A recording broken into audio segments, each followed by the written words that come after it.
Hello, my friends. Evolutionary astrologer Shannon Gill here today. Wanted to come on and chat a little bit about the new moon at 29 degrees Taurus that will be arriving on Friday, May 19th. So this is a very important new moon because it officially closes the eclipse portal, which opened up April 5th. We had the two eclipses, the solar new moon eclipse in Aries on the 19th of April, the full moon, end of a cycle, very intense scorpionic lunar eclipse, which was May 5th. And now we are coming to a close with this next lunation, which is May 19th at 29 degrees Taurus. And so our experience often whenever we're in the eclipse portal is that we're not able to fully grasp the magnitude of what's going on, and we can't really see the end result, and we can feel that things have intensified and it's really, a greater magnitude of meaning, but we don't really get to demystify the true evolutionary purpose until the eclipse gate closes, which is at this new moon that's coming on the 19th. So this is a very important week, and there's actually been a couple other things that have occurred this week that are significant, and they both happened on May 15th, which one, Mercury went direct, and the second thing was that Jupiter moved into Taurus. So hallelujah, Mercury, the planet of communication and mind and function, is back in direct motion. So we can glean some of the meanings, start to make sense of all the things that have occurred. It was retrograde in Taurus, which is the same sign that the new moon is in. So that's important. What have we been reviewing when we have a planet retrograding? There's an introversion of the perspective or of the experience. That's the invitation, is to revise and to reconsider. With Taurus, again, it was about our earthly experience. So that has to do with tangible goods. It has to do with our resources. It has to do with our values. What do we deem most important as we're here in this body on planet Earth? It also has to do with our physical body. Earth sign Taurus rules planet Earth, but also rules the physical matter of our personal body. And on the same day, Jupiter, the largest planet of expansion and opportunity and a new vision, also moved into Taurus. So there's a lot of Taurus energy up right now. And Jupiter takes 12 years to orbit around. And so this is a once in 12-year time journey through the sign of Taurus. And wherever Jupiter travels, it brings those qualities of Jupiter. It brings the qualities of expansion and abundance and sometimes luck. And so we look then at the sign of Taurus and we see where Jupiter's gifts will be bestowed.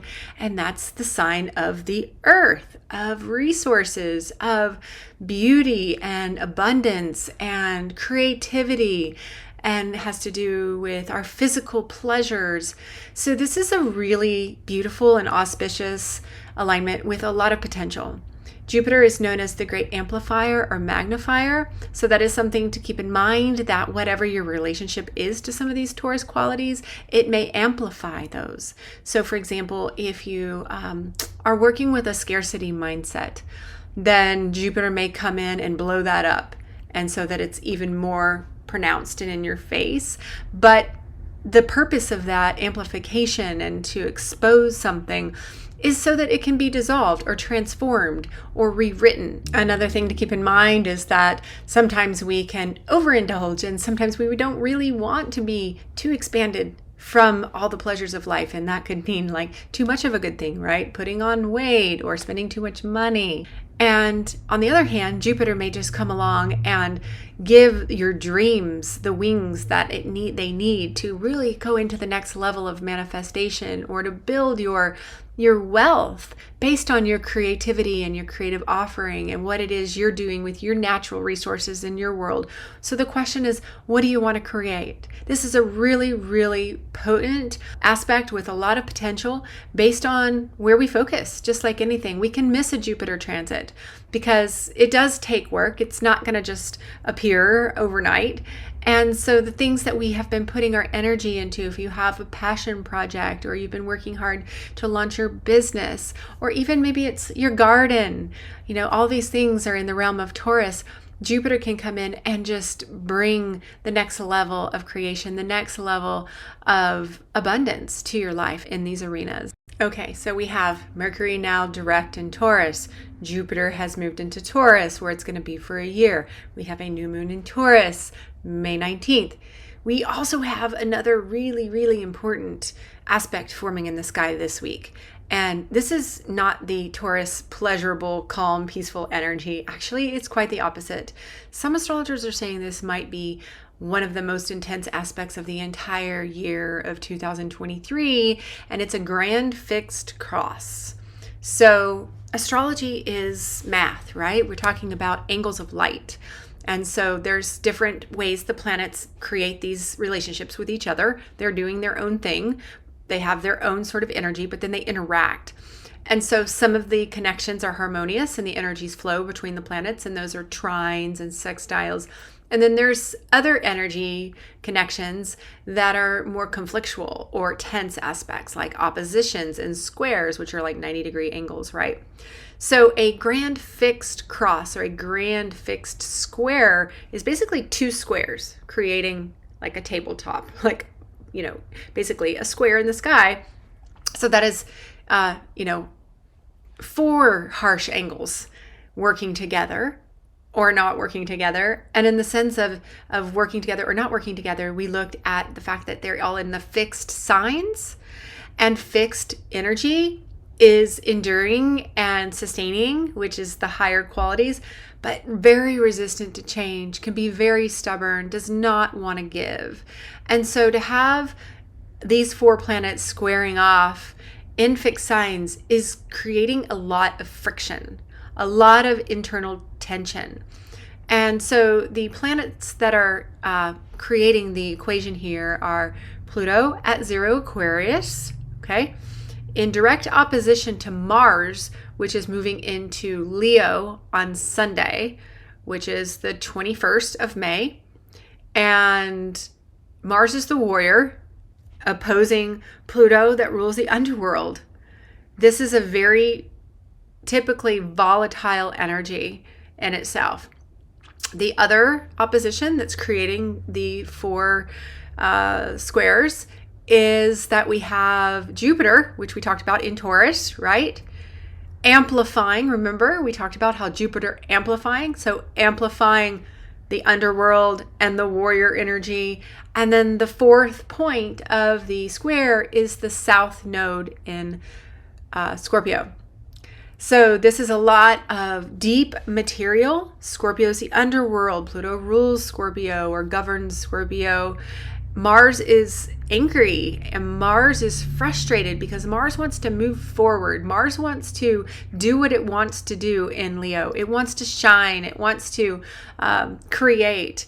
And so it's not happy about being stuck at this. You could see it as like a four-way stop where no one is budging. And then we're bringing in the nodes. So that means that there's something karmic here. There's something old that has to do with our deeper evolutionary path.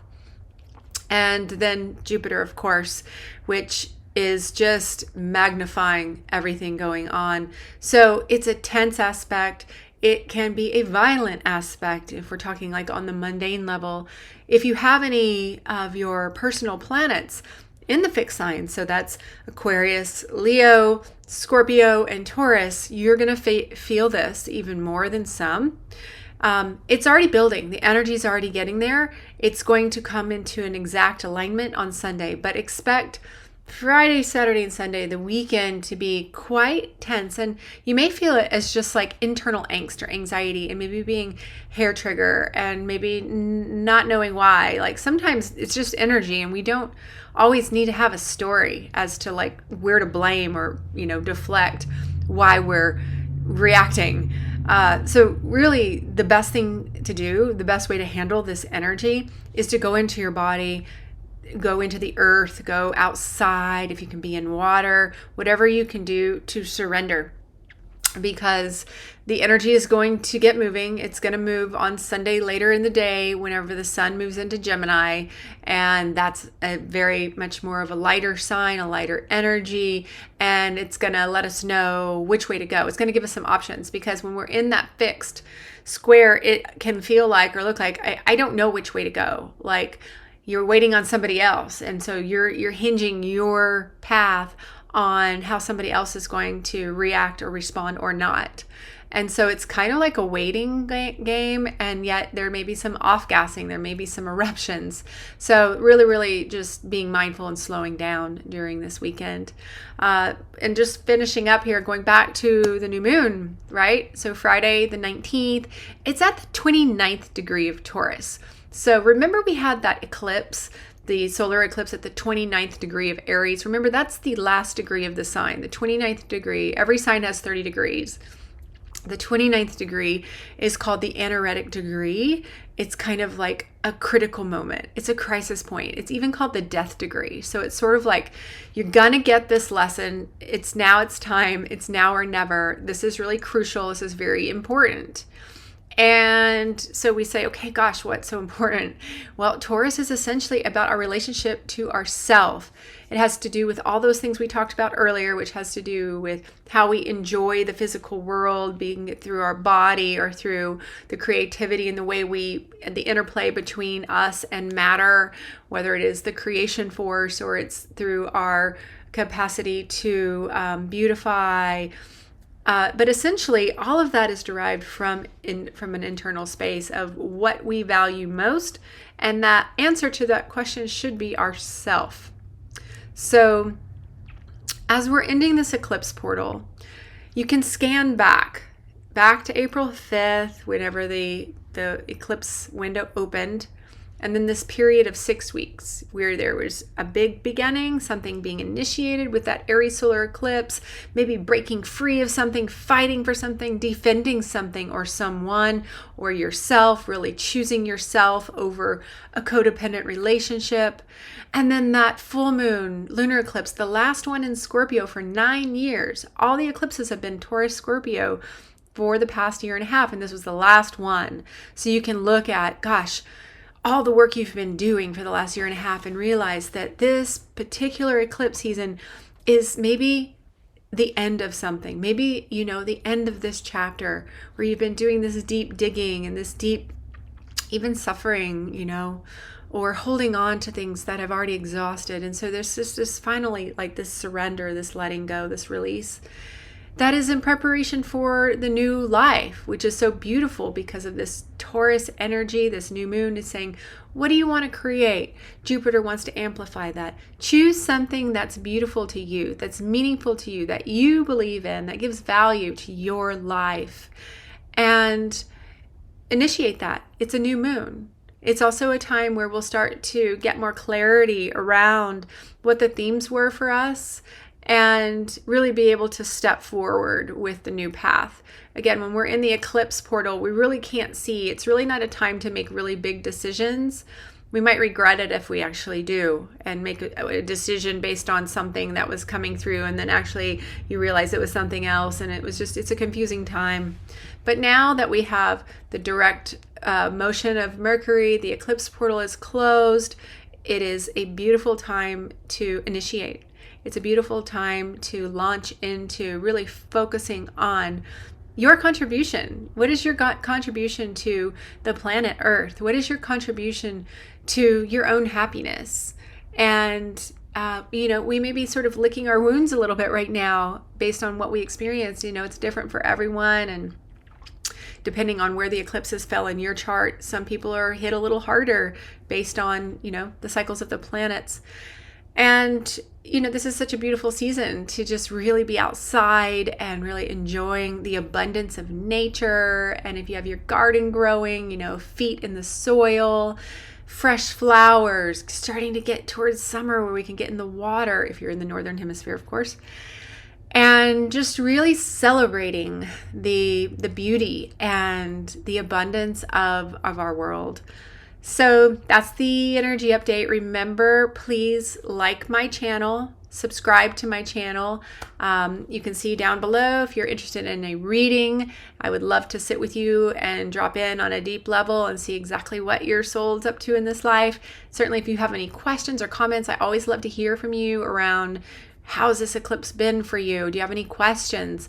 Engage with me. This is my life, my passion. I love you, and thank you so much for being a part of the shift.